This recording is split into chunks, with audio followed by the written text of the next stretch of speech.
We are here to continue this series of general budget meetings. This meeting will run throughout the day today with some recesses for breaks and to grab various people that we need to answer questions. So we'll run this off and on throughout the rest of the day here as necessary. Our first one, we had tabled this until we could have time to have Dan here to help us out with the planning and zoning budget 01-21. And so at this point, Commissioner Zimmerman, you kind of helped develop this one. Why don't you start us off with whatever questions I know we wanted Dan here, so we haven't really discussed this in much detail, but would you like to start the conversation? Yeah. What we're planning on with P&Z is Dan's here as an acting administrator right now, training our new administrator, and Dan's planning on leaving P&Z to go out and do something on the outside. So what we're trying to do is we're trying to restructure planning and zoning. Right now, planning and zoning has Dan and the unofficial administrator that we're teaching to be administrator. And when Dan leaves, we're going to need a planning tech 1 and to take over, because we need at least 2 people down there to run P&Z.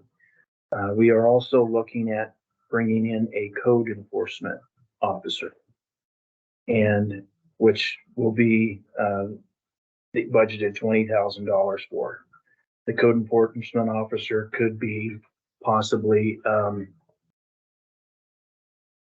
it's going to be a part-time job, but it also, we talked about it yesterday that maybe if we bring in a building inspector, that we would actually bring more funds into planning and zoning, which would lower, which would basically give us more money in planning and zoning and give more money back to the county. So, that's something we'll have to talk to. But right now, in order to fund P&Z, we're going to have to, up the budget. Last year, they just put in the budget for Monica, I believe, and somebody else, and they were, it's not feasible. And planning and zoning is behind, and we need to play catch up. Dan was behind when he came in to start helping, and they're just making headway. So we really need to kind of restructure that, to get that back on the road for our citizens, because we're getting a lot of building permits and a lot of, it's going. Mm-hmm. And I'll turn it over to Dan to see what he wants to fill in there. I could certainly add on in our discussions in this whole talk about restructuring is trying to establish a fair and reasonable wage for the different positions, and recognizing that administrative position is a professional position that requires somebody with the various experience that helps you run and make those decisions that need to come out of P&Z. Often I play engineer, often I play attorney, often I play hydrologist, often I play building science guy, so that experience is what leads us into making good decisions down there. And so we've historically been underpaid and low staffed, and we've always done our best to wear many hats as every other employee in the county tends to do. But here was this opportunity to restructure and recognize the pay rate that needs to be as best we can for those positions. And understanding the value of those positions has been recognized a lot more in the last year than we have in the past. So that was the drive between trying to establish what is the minimum amount necessary, but at the same time a reasonable amount to request. So we added in the 3 positions. The administrator, the planning tech, and then the potential for at least a part-time person. Arguably, I bet I could keep that 3rd person busy with additional permit tech work along with the code enforcement side of those duty that would come with that job.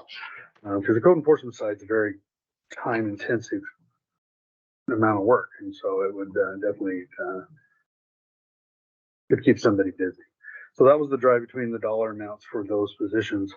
And those are probably, honestly, those are the minimum amount you're going to get people to work for those positions because they do require the expertise for those positions. So that was the rationale behind proposing those wages for that position, those 3 positions. And it looks like what Tammy, the budget officer, she reduced the administrator to a 47, and then she left the planning tech code enforcement officer, but then she removed the salary of the planning tech 1, which is which we need to do something with that. Did she talk to you about? Mm-mm. Okay, so I'm wondering No, I'm why thinking- she left it off. I guess she was just trying to not raise the budget, so she just left that position off. Yeah, maybe we can, a starting tech, I don't know what the hourly rate would be for training a starting tech. It may be lower.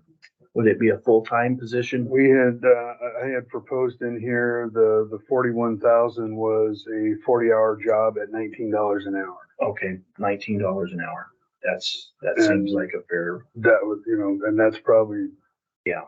Those bottom dollars you're gonna want to go. okay. What did you base your administrator salary on? That's not what we're, I rounded it at 25. That's the 54,000 is that $25 an hour. so we don't know why the budget officer dropped it to 47? Is that what the current employee is making or something? Nope. My current wage is higher than that. Yeah, I don't understand the 47, Okay.